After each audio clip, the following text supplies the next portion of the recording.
Je vous salue tous au nom de notre Seigneur Jésus-Christ et je prie que la grâce et la paix vous soient accordées de la part de Dieu notre Père et de notre Seigneur Jésus-Christ. Quelqu'un peut dire Amen. Donc quelqu'un peut dire vraiment Amen. Alors, est-ce que quelqu'un peut dire Amen? Gloire à Dieu. Nous continuons notre enseignement sur la sanctification et je vous prie s'il vous plaît de vous lever. Nous allons lire 2 versets de la Bible.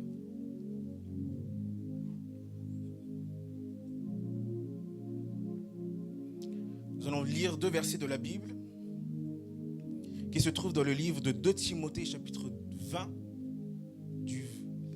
2 Timothée chapitre 2 du verset 20 au verset 21. 2 Timothée chapitre 2, le verset 20 et le verset 21. 2 Timothée chapitre 2 du verset 20 au verset 21. Est-ce que tout le monde a trouvé? J'ai entendu que 2 Amen. Ça veut dire qu'il y en a d'autres qui sont en train de chercher. 2 Timothée, chapitre 2. 2 Timothée, ça se trouve dans le quartier de Habakkuk, Zacharie.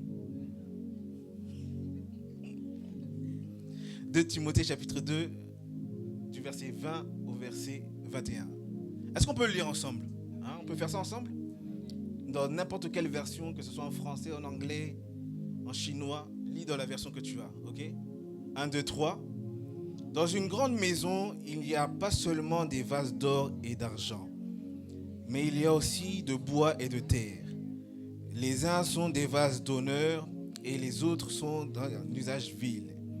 Si donc quelqu'un se conserve pur en s'abstenant de ces choses, il sera un vase d'honneur sanctifié, utile à son maître, propre à toute bonne œuvre. Ok, on peut le faire encore plus que ça.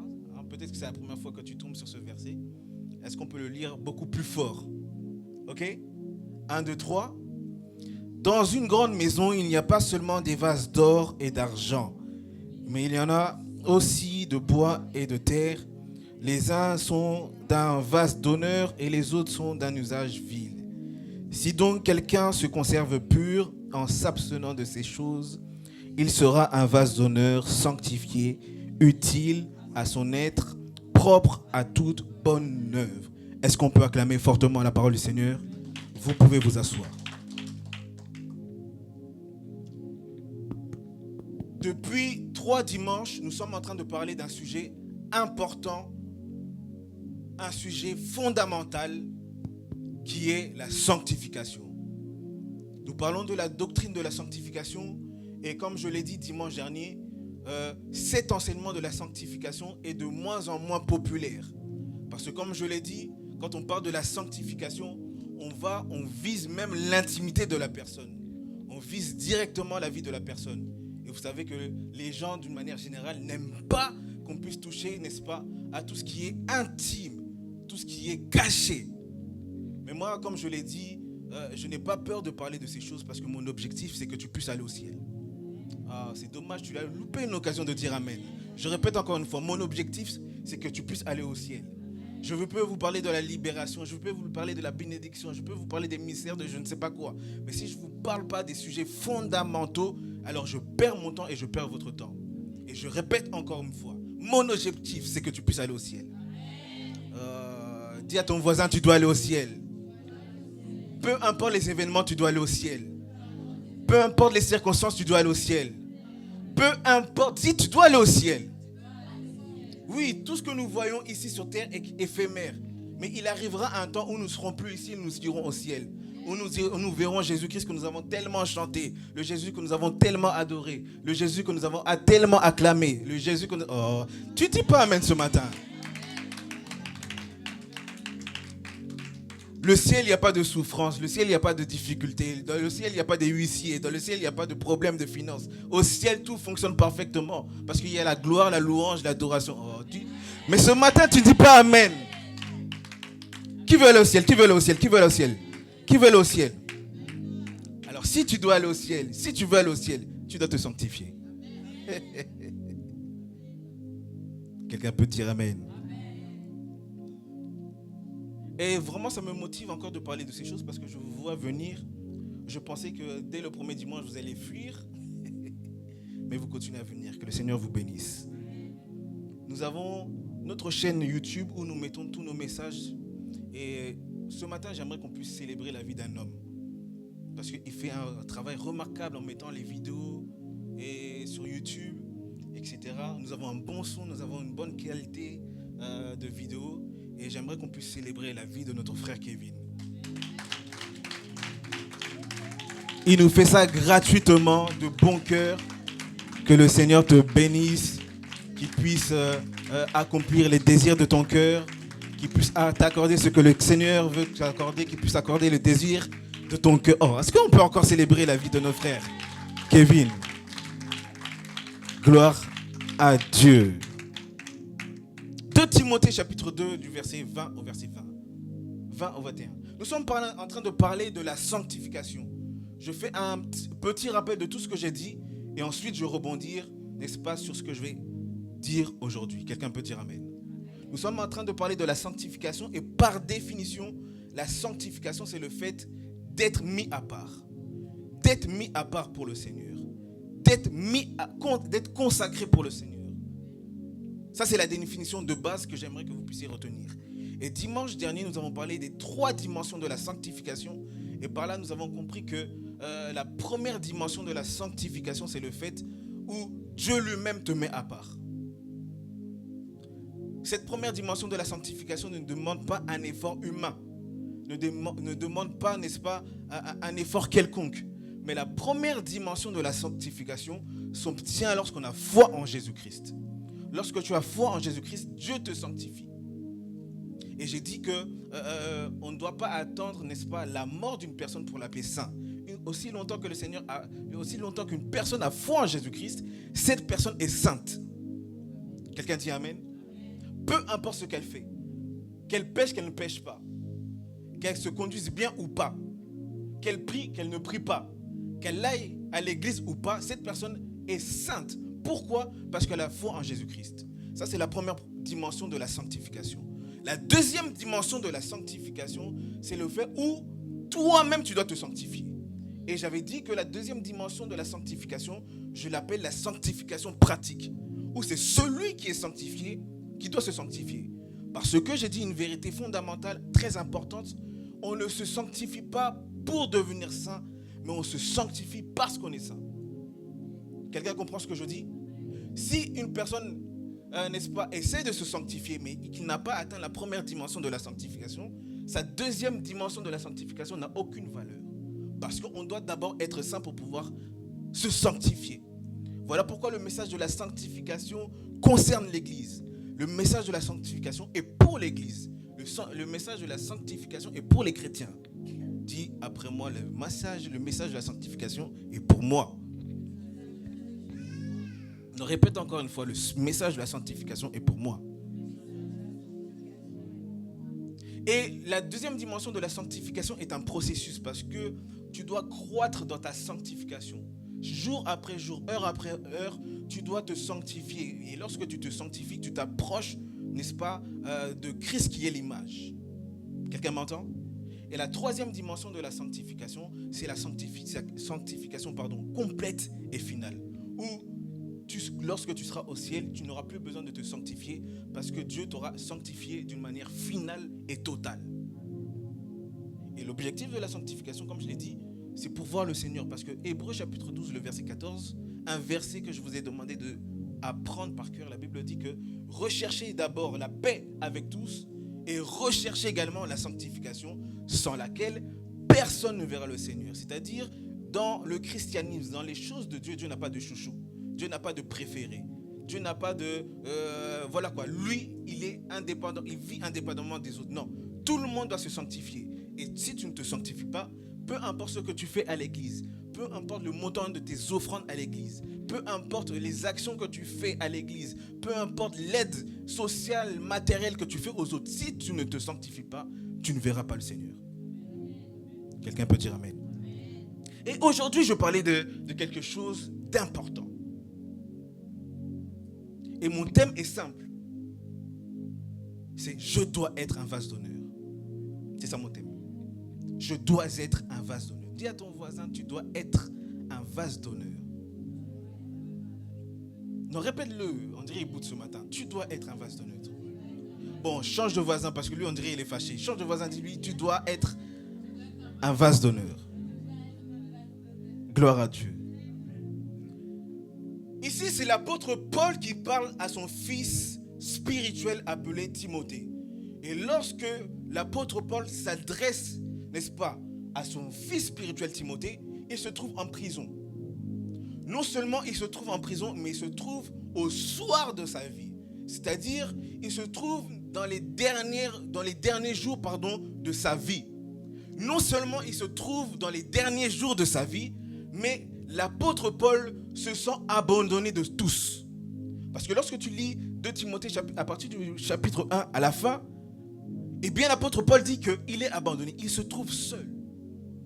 Et j'aimerais dire par là qu'il peut arriver dans la vie de quelqu'un que tu puisses te trouver seul. Ou tes amis ne sont plus là. Ou ta famille n'est plus là. Ou même ton église n'est plus là. J'aimerais que tu puisses te préparer à ces choses. Parce que les amis qui te disent, moi c'est jusqu'à la mort que je serai avec toi. Mais il peut arriver que ce même ami, tu es encore vivant mais t'abandonne. Il peut arriver que même l'église des frères et sœurs que tu as aimés, les frères et sœurs que tu as aidés, les frères et sœurs que tu as soutenus, ces mêmes frères-là peuvent t'abandonner. Souvenez-vous, Jésus-Christ a nourri je ne sais pas combien de personnes. Il a fait du bien. Jésus a fait du bien à tout le monde. Mais lorsqu'il s'est retrouvé à la croix, il s'est retrouvé seul. Même ses propres disciples n'étaient pas là. À part Jean. Les autres voyaient ça de loin. Tout ça pour dire qu'il peut arriver dans la vie d'un homme que tu puisses te retrouver seul. Mais même lorsque les gens t'abandonnent, Dieu est avec toi. Je répète encore une fois, même si les hommes t'abandonnent, Dieu est avec toi. Même si les hommes te rejettent, Dieu est avec toi. Même si les hommes te délaissent, Dieu est avec toi. Et vaut mieux être avec Dieu que être sans Dieu. Quelqu'un me suit? Vaut mieux être avec Dieu que sans Dieu. Parce que la Bible dit qu'avec Dieu, nous ferons des exploits. Ça veut dire sans Dieu, tu ne peux pas faire des exploits. Mais parce que tu es avec Dieu, tu peux faire des exploits. Je prie le Dieu du ciel que tu puisses faire des exploits avec Dieu. Je prie le... Oh, tu dis pas amen ce matin. Je prie le Dieu du ciel que tu puisses faire des exploits avec Jésus-Christ. Je prie le Dieu du ciel que tu puisses faire des grandes choses avec Jésus-Christ. Je prie le Dieu du ciel que tu puisses faire des... Oh, mais tu ne dis pas amen ce matin. Quelqu'un peut dire amen. Dis à ton voisin, il parle de moi, il parle de moi. Demain, je ferai des grandes choses avec le Seigneur. Demain, je ferai des grandes choses avec le Seigneur. Ne me regarde pas aujourd'hui, mais demain, je ferai des grandes choses avec le Seigneur. Ne me néglige pas parce que demain, je ferai des grandes choses avec le Seigneur. Ne me regarde pas vite parce que demain, je ferai des grandes choses avec le Seigneur. Ne me néglige pas, mais... tu ne dis pas amen ce matin. Dis à ton voisin, demain, je ferai des grandes choses avec le Seigneur. Même si mon compte en banque est vide, mais demain, je ferai des grandes choses avec le Seigneur. Demain, je prêcherai l'évangile. Demain, je guérirai les malades. Demain, je ferai du bien. Demain, je ressusciterai les morts. Demain... Tu ne dis pas amen ce matin. Je suis en train de motiver quelqu'un ce matin. Dieu veut faire des grandes choses avec toi. Mais tu n'es pas seul, tu es avec Dieu. Et le chrétien a deux positions. Vous savez, il y a le fait d'être avec Dieu, mais il y a le fait d'être... Il y a le fait d'être avec Dieu et il y a le fait que Dieu soit en toi. Lorsque les disciples étaient avec Jésus, ils étaient avec Jésus. C'est-à-dire, c'est Jésus qui faisait les miracles. C'est Jésus qui faisait du bien. C'est Jésus qui guérissait les malades. Mais il va se retrouver à un moment où Jésus n'est plus physiquement sur la terre. Dans Actes chapitre 3, les disciples vont être confrontés à une situation où ils se retrouvent devant, n'est-ce pas, un paralytique. Jésus n'est plus là. Jésus ne peut plus faire de miracles. Mais les disciples n'étaient plus avec Jésus. Mais c'est Jésus qui était avec eux. Voilà pourquoi Pierre était en mesure de dire que sur cette parole, lève-toi et marche. J'aimerais dire à quelqu'un, oh merci, que Dieu te bénisse. Nous sommes arrivés à un moment où Dieu veut faire des choses avec nous. Tu ne dis pas amen. Nous sommes arrivés à un moment où Dieu veut faire des choses avec toi. Nous sommes arrivés à une période où Dieu veut faire des miracles par toi. Nous sommes arrivés à une période où Dieu veut accomplir des grandes choses par toi. Et il va le faire par toi. Dis après moi, il va le faire avec moi. Dis après moi, il va le faire avec moi. Il va le faire avec moi. Peu importe mes incapacités, mais il va le faire avec moi. Peu importe mes faiblesses, mais il va le faire avec moi. Peu importe mes fautes, mais il va le faire avec moi. Peu importe mes difficultés, il va le faire avec moi.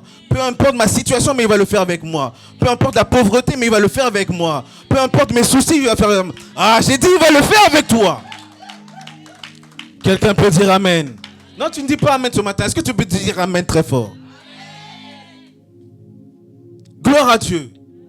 Et la Bible dit, dans une maison, dans une grande maison, il n'y a pas seulement des vases d'or et d'argent, mais il y a aussi des vases de bois et de terre.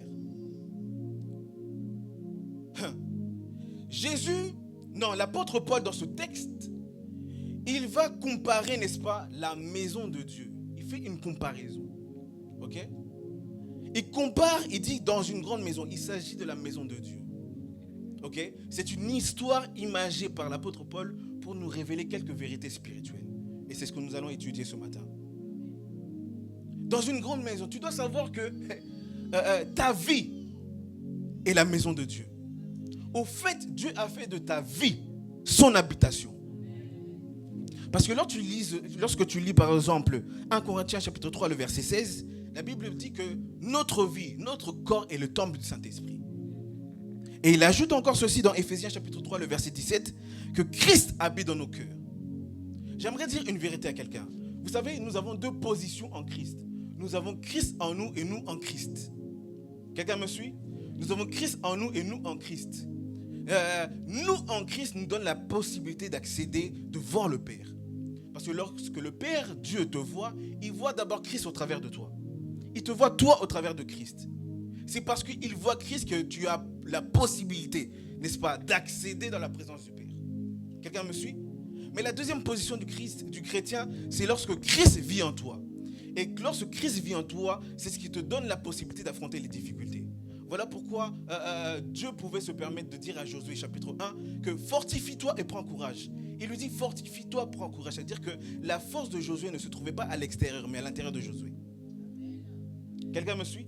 La force de Josué ne se trouve pas à l'extérieur, n'est-ce pas, de Josué, mais à l'intérieur de Josué. Or, nous qui vivons dans la nouvelle alliance, c'est Christ qui habite en nous. Alors, tout simplement, ça veut tout simplement nous dire que notre force est épuisée par Christ qui est en nous. Quelqu'un me suit? Voilà pourquoi je disais à quelqu'un cette semaine, lorsque tu sens que tu es faible, lorsque tu sens que tu n'as plus de force, lorsque tu sens que tu as abandonné, il y aura toujours cette force qui est Jésus-Christ à l'intérieur de toi. Et cette force de Jésus-Christ qui est à l'intérieur de toi te donne la possibilité d'affronter les difficultés. Le Christ qui est en toi te donne la possibilité, n'est-ce pas, d'affronter les difficultés. Ce n'est pas parce que tu es devenu chrétien qu'il n'y aura plus de difficultés. Ce n'est pas parce que tu es devenu chrétien qu'il n'y aura plus d'épreuves. Justement, le Seigneur permet que tu puisses passer par des épreuves pour démontrer sa puissance au travers de toi. Voilà pourquoi je prie le Dieu du ciel qui puisse démontrer sa puissance au travers de toi. Je prie le Dieu du ciel qui puisse accomplir des grandes choses au travers de toi. Je prie le Dieu du ciel qui puisse accomplir, n'est-ce pas, des miracles au travers de toi. Si tu me crois, tu dis très fort Amen. Mais non seulement, n'est-ce pas, nous sommes l'habitation de Dieu, mais nous devons savoir que nous habitons également dans la maison du Seigneur. C'est une autre position que le chrétien a. Non seulement nous sommes l'habitation de Dieu, mais nous sommes également des gens dans la maison de Dieu. Voilà pourquoi Éphésiens chapitre 2, le verset 19, dit que vous n'êtes plus des gens de dehors, mais vous êtes des gens de la maison de Dieu. Et lorsque tu es une personne de la maison de Dieu, ça veut dire que le Seigneur t'attend à son service. Ça veut dire que Dieu attend que tu puisses le servir. Parce que dans la maison de Dieu, il n'y a que des serviteurs. Dieu veut que tu puisses le servir. Dis à ton voisin, Dieu veut que tu puisses le servir. En réalité, s'il y a une raison majeure pour laquelle le Seigneur te garde en vie, c'est pour que tu puisses le servir. Parce que sinon, c'est un risque que Dieu a pris. Parce qu'il aurait pu te reprendre dès l'instant que tu as cru au Seigneur Jésus-Christ. Mais il te laisse quand même sur la terre parce que Dieu a un plan pour toi. Dieu a un objectif pour toi. Dieu veut que tu puisses le servir afin que tu puisses gagner du monde. Dieu veut que tu puisses le servir afin que tu puisses faire des nations des disciples. Dieu veut que tu puisses le servir afin que tu puisses accomplir des grandes choses au travers de toi. Et nous sommes des serviteurs. Et la Bible dit, elle est précise, que dans la maison du Seigneur, il n'y a pas seulement des vases d'or, mais il y a des vases de terre. C'est-à-dire, peu importe la position que tu as, peu importe le vase que tu es, le Seigneur t'appelle à son service. Et nous allons voir que dans ce texte, n'est-ce pas, la valeur d'un vase ne dépend pas de Dieu, mais dépend du vase lui-même.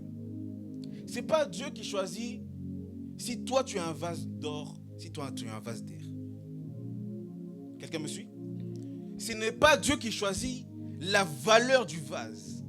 Lui, il est le maître de la maison. Mais la valeur du vase ne dépend pas de Dieu, mais elle dépend du vase lui-même. La Bible dit, verset 21, eh bien, si quelqu'un se garde pur, on ne parle pas de Dieu, on parle du vase lui-même.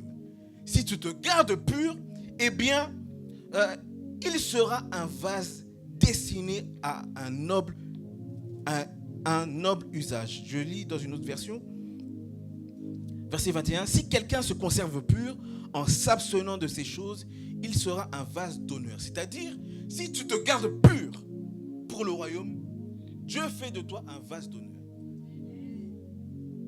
Et je ne sais pas moi quand on grandissait, je ne sais pas si c'est comme ça dans toutes les maisons, vous allez voir que dans une maison, il y a des verres qu'on n'utilise pas.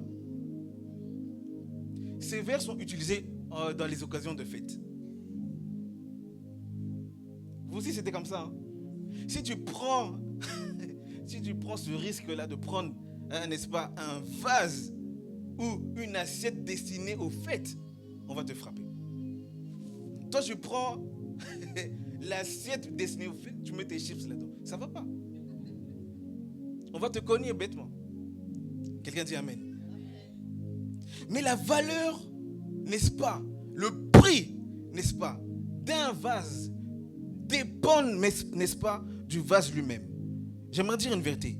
Les vases sont destinés à servir, mais n'ont pas la même importance et la même utilité. Note ça.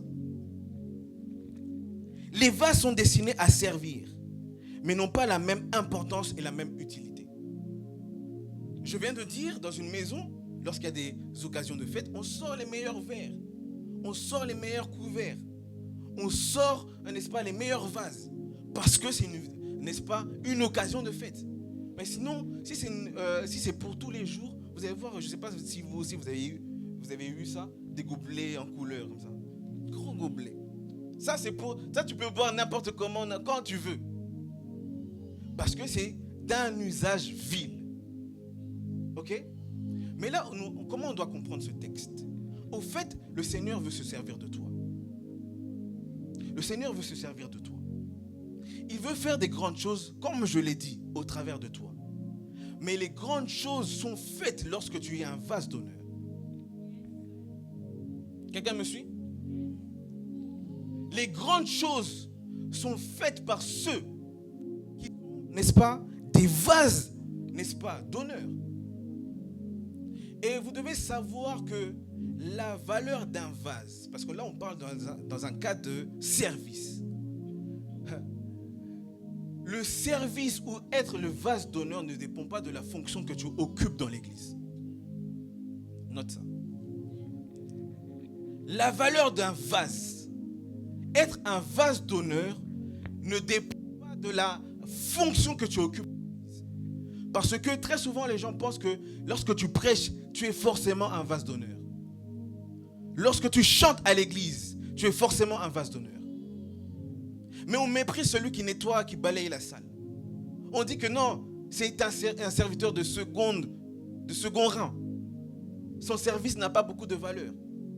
Mais j'aimerais dire une vérité à quelqu'un. Être un vase d'honneur ne dépend pas de la fonction que tu occupes dans l'église. Tu peux balayer l'église et être un vase d'honneur. J'exagère mon langage.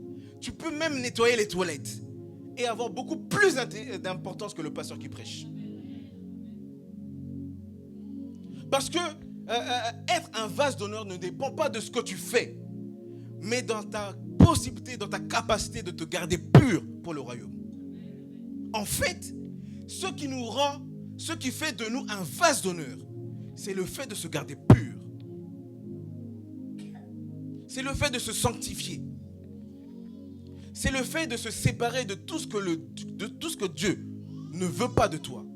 Parce que je rappelle une définition que j'avais donnée du péché. Le péché, ce n'est pas... parce que quand on parle de péché, tout le monde voit le vol, le mensonge, le viol, voler, quand on voit péché, on voit automatiquement ça. Mais le péché, en fait, c'est faire une chose qui soit en dehors de la volonté de Dieu. Lorsque tu fais une chose qui est en dehors de la volonté de Dieu, tu pêches. Exemple, j'avais donné un exemple simple. Si le Seigneur te demande qu'à partir d'aujourd'hui, tu dois mettre des chemises noires et que tu mets une chemise blanche, tu pêches. Quelqu'un me suit? Tu pêches.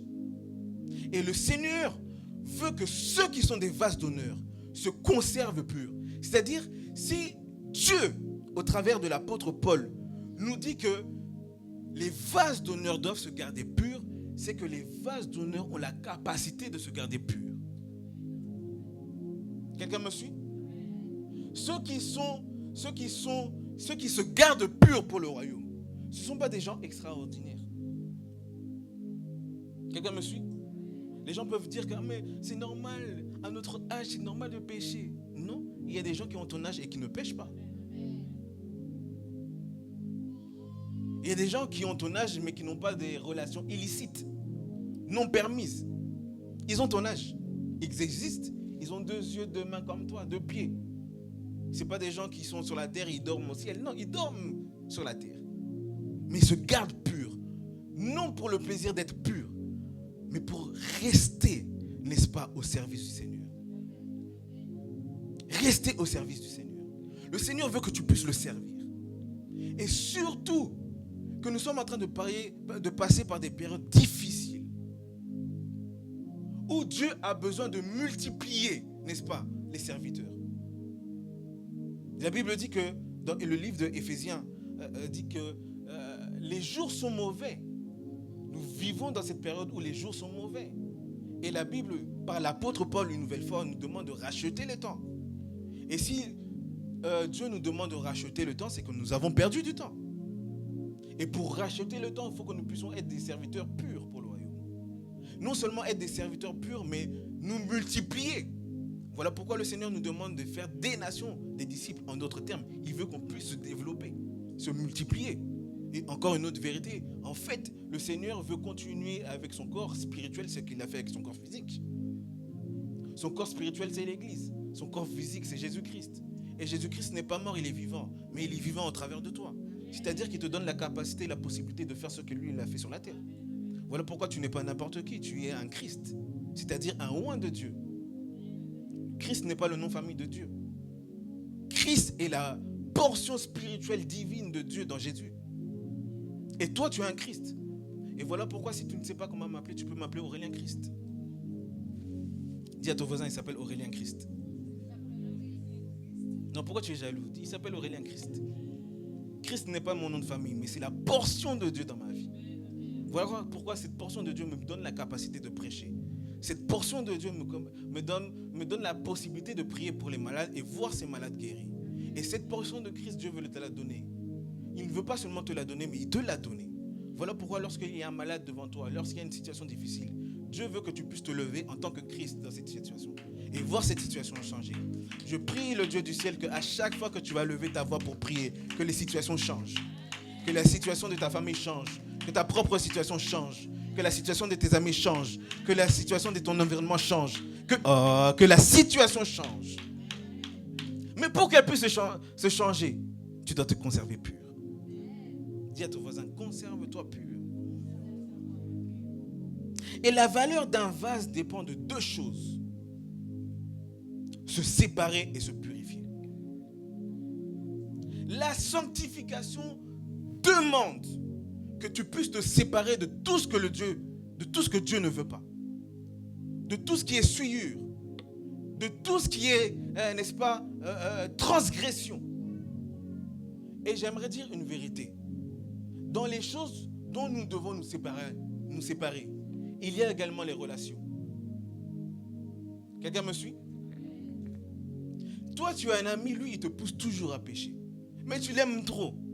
Et à chaque fois, tu as l'impression que à chaque fois que tu es avec lui, tu pêches. Vous connaissez ce genre d'ami? À chaque fois que tu es avec lui, vous êtes obligé de vous moquer des autres. Vous savez que vous se moquer de quelqu'un, c'est un péché? Psaume chapitre 1. Regardez ce frère-là. Il ne sait même pas ce qu'on fait. Cette soeur, comment tu peux sentir mauvais? Elle ne sait même pas s'habiller. Elle s'habille multicolore. On dirait le drapeau du Nigeria.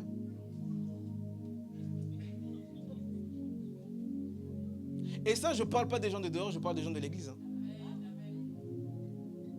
Un jour, j'ai dit à quelqu'un, parce qu'une personne disait, ah, mais lui, tous les dimanches, il met les mêmes vêtements. Tous les dimanches, il met les mêmes habits. Il n'a pas d'habits? Non, ça se trouve qu'il n'a pas d'habits. Toi, tu peux lui acheter. Comme ça, il aura moins de vêtements. Vous voyez un peu? Tu dois te séparer de ce genre de personne. À chaque fois que tu es avec cette personne, tu te moques. Tu dois te séparer. Dis à ton voisin, tu dois te séparer. Tu dois te séparer de tous les amis qui te poussent à pécher. Quelqu'un m'entend? Tu n'es pas... Vous savez, s'il y a une des choses pour laquelle Dieu nous donne le choix de choisir, s'il y a une chose où le Seigneur nous donne la possibilité de choisir, eh bien c'est bien les amis. La famille, on ne la choisit pas. Ton père, tu ne le choisis pas. Ta mère, tu ne la choisis pas. Si tout le monde devait choisir son père, je pense que Barack Obama aurait beaucoup d'enfants. Dieu t'a donné un autre Barack. C'est ton Barack à toi. Ton père est ton Barack. Dis à ton voisin, ton père est ton Barack. Ne cherche pas un autre Barack, c'est ton Barack à toi. Quelqu'un peut dire Amen. Tu dois te séparer de ces amitiés. Et même si elles vont à l'église, je vous dis la vérité, c'est pas parce qu'une personne va à l'église que tu dois faire forcément de cette personne ton ami. On doit s'aimer. Je ne suis pas là pour nous diviser. Hein. Aimez-vous. J'aime comment on est. J'aime comment à la fin du culte on reste ensemble. Je vois des personnes qui ne se connaissaient pas avant cette année, mais devenir des bons amis, des bons frères. Mais si cette personne te pousse à pécher, tu dois te séparer. Même si elle va à l'église. Même si c'est elle qui t'emmène à l'église. Même si c'est elle qui te prend. Tu dis non, je veux prendre le train. Quelqu'un peut dire Amen. Non seulement tu dois te séparer, mais tu dois te purifier. Tu dois te purifier. Et j'aime Dieu parce que même lorsqu'on pêche, Dieu trouve toujours une porte de sortie pour nous. La Bible dit dans 1 Jean chapitre 1, le verset 9, si ma mémoire est bonne. 1 Jean chapitre 1, le verset 9. Un verset que j'aime beaucoup. C'est la porte de sortie à chaque fois que tu pêches.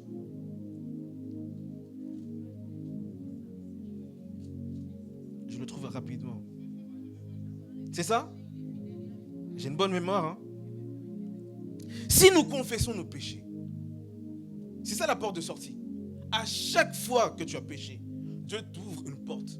Quelle est cette porte? La confession. Peu importe le degré de ton péché. Et nous, les chrétiens, nous devons voir, n'est-ce pas? Nous devons avoir les yeux de Dieu.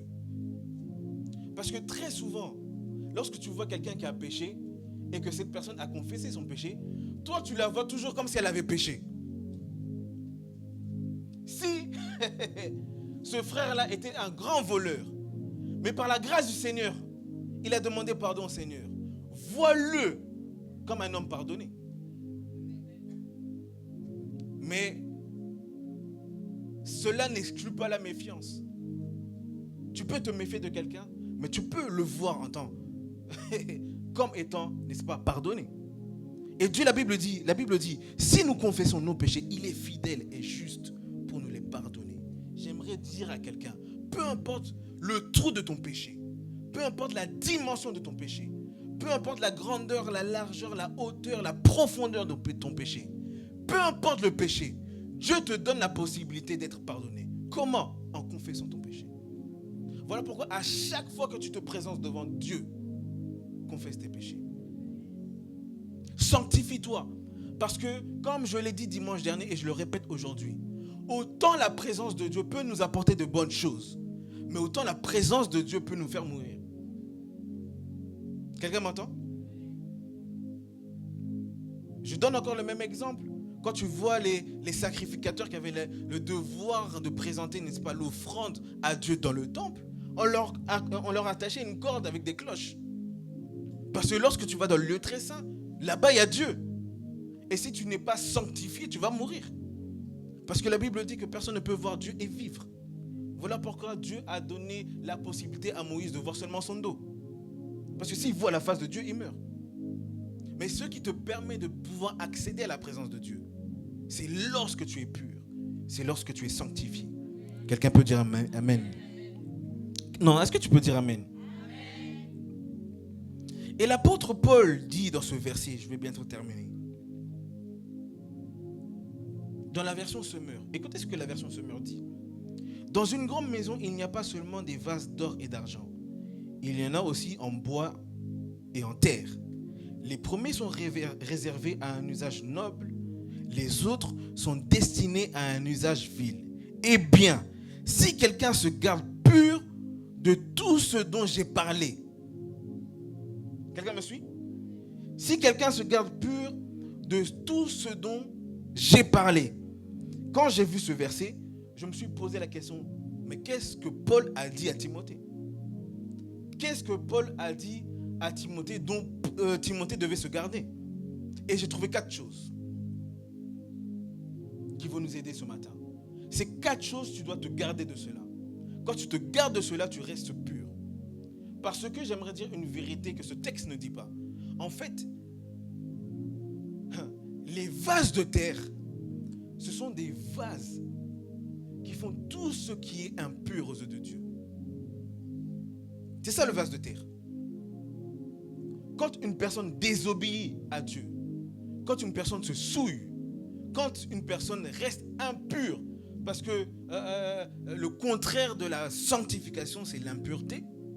Voilà pourquoi Dieu dit que, je pense que c'est dans 1 Thessaloniciens chapitre 4, le verset 7, 8, 9 par là, la Bible dit que Dieu ne nous appelle pas à l'impureté, mais à la sanctification. Donc l'impureté est le sens contraire, n'est-ce pas, de la sanctification. Quelqu'un me suit? Et les vases de terre, ce sont ceux qui sont impurs. Mais nous, pour que nous puissions être, pour que tu puisses être un vase d'honneur, tu dois te garder de ces choses dont l'apôtre Paul parle. La première chose que l'apôtre Paul parle se trouve dans 2 Timothée chapitre 2, le verset 14.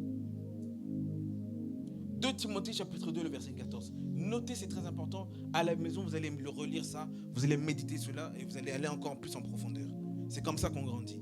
2 Timothée, chapitre 2, le verset 14. La Bible dit ceci, prenez seulement la référence. C'est cela qu'il te faut rappeler sans cesse. Recommande solennellement devant Dieu d'éviter les disputes. Elles ne servent à rien si ce n'est à la ruine de ceux qui les écoutent. La première chose dont parle l'apôtre Paul, où tu dois te séparer des disputes. Quelqu'un m'entend? Il y a des gens, ils sont toujours impliqués dans des disputes. À chaque fois, leurs noms sont mentionnés. Même s'il ne joue pas un rôle principal dans cette histoire. Mais son nom finit toujours par sortir. Ah, tu sais, même la sœur Marguerite le savait. Toujours on cite le nom de la sœur Marguerite. Les disputes. La Bible dit, elle est précise. Ces choses provoquent la ruine. Moi, je pense qu'il est possible de vivre une vie sans être dans les disputes. Je pense. Et j'aimerais vous donner une astuce pour ne pas être impliqué dans les disputes. Occupe-toi de tes affaires. C'est tout simple. Si tu ne t'occupes pas des affaires des autres, je t'assure que ton nom ne sera jamais cité dans les problèmes. Jamais.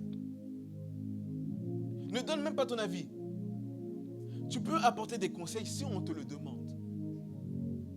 Si on te demande conseil, avec la sagesse de Dieu, tu peux être le plus neutre possible pour accorder, n'est-ce pas, la sagesse dans une querelle. Mais si on ne t'a pas invité, frère, fouille. Parce que un mot que tu peux sortir de ta bouche peut être mal interprété et on t'implique dans une histoire où toi, tu connais ni la tête ni la queue.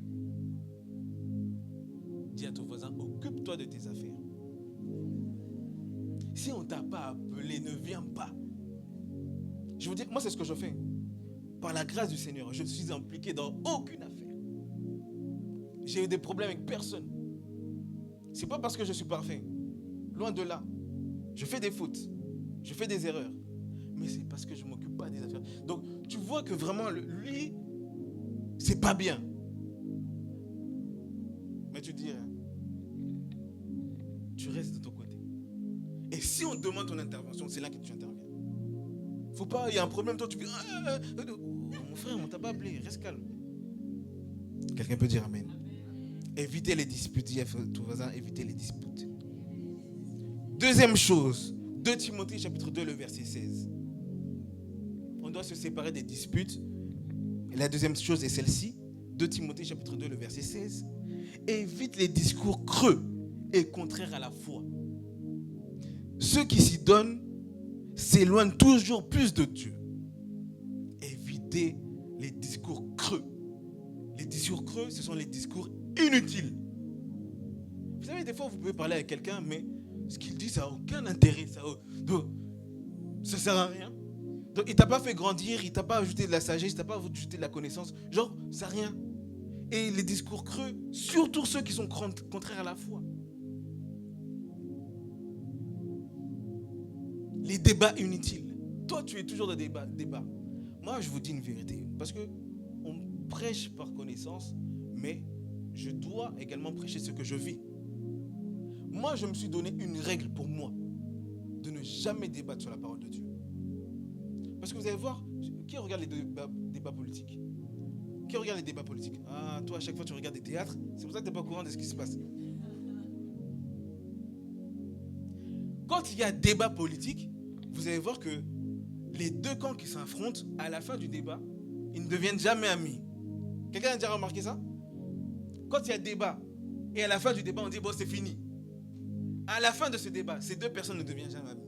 Oh, pire encore, ils s'aiment et ils se détestent davantage. Et la parole de Dieu n'a pas été donnée pour qu'elle puisse être sujet de débat. Si une personne ne croit pas à ce que tu fais, si une personne n'est pas convaincue de ta compréhension des Écritures, tu n'es pas obligé de débattre. Moi, je favorise le partage et non le débat. La parole de Dieu, elle est faite pour être partagée, mais pas pour débattre. Oh, on fait ça. Non, on ne fait pas ça. Ah, la femme, elle peut prêcher. Non, elle ne peut pas prêcher. Elle doit être dans la cuisine. Non, non, non, non, non. Et vous allez voir qu'à la fin de ces débats, tu as perdu ton temps.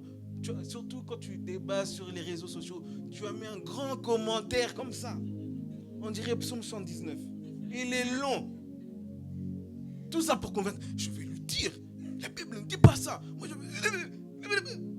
à la fin, frère, la personne ne va pas changer. Tu as perdu ton temps. Donc tu aurais pu lire, je ne sais pas, le livre de Philémon.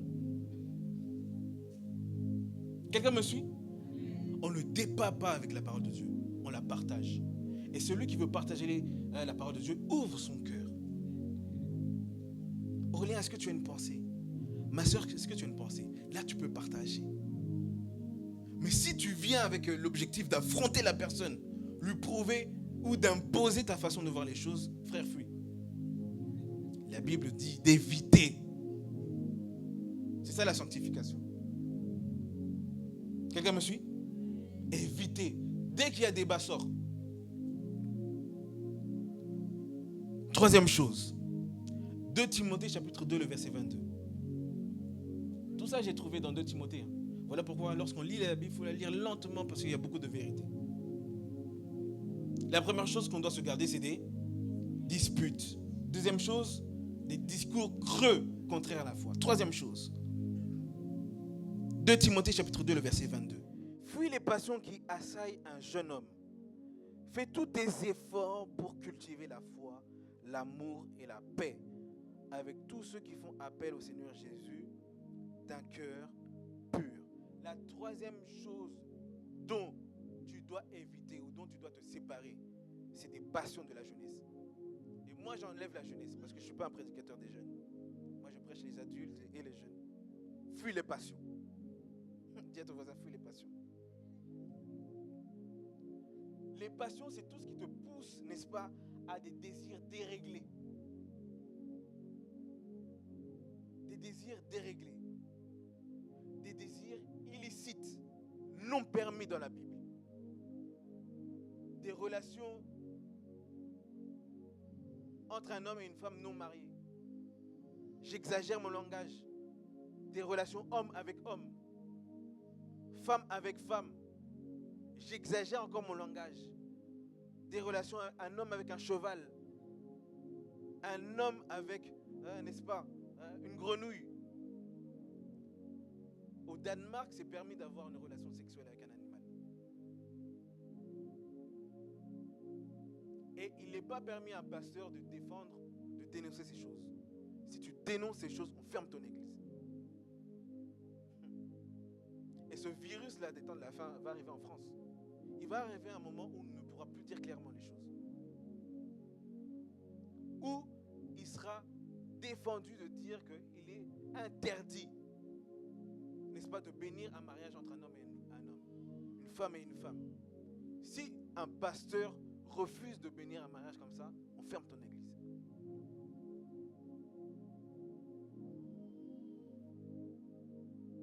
Peu importe qu'on ferme l'église ou pas, moi je suis un prédicateur de la vérité, je le dis. Quelqu'un me suit? Et tu dois fuir ces choses-là. Fuir ces choses-là.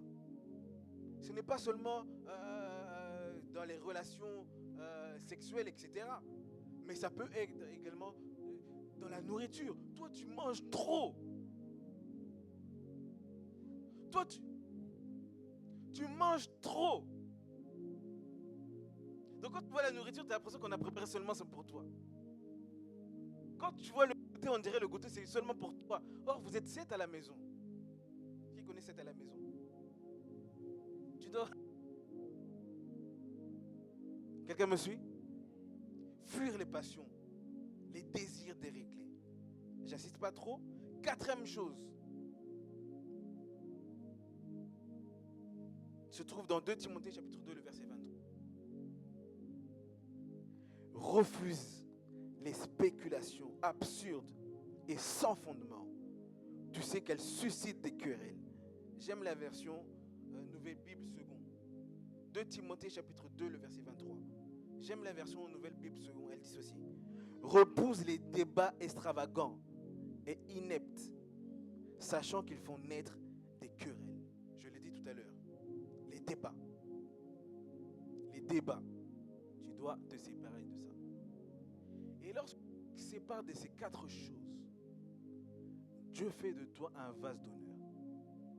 Est-ce que ce qu'on vient de dire, c'est compliqué? C'est pas compliqué, non? Tout le monde peut le faire. Est-ce que ça demande que tu puisses prier tu parles en langue tout le temps? Non. Ça là, c'est le fruit de décisions. Or, aujourd'hui, tu dois prendre des décisions. En fait, ce message, je l'apporte pour que tu puisses prendre des décisions. Pas pour que tu puisses prier. Parce qu'on prie trop, mais on ne prend pas de décisions. Si ta prière ne te pousse pas à prendre des décisions, ta prière ne sert à rien. Tu pries, tu décides. Et quand tu décides, tu ne reviens plus sur ce que tu as rejeté. Si tu as décidé de ne plus fréquenter des moqueurs, ne fréquente vraiment plus des moqueurs. Quelqu'un me suit? Que le Seigneur vous bénisse.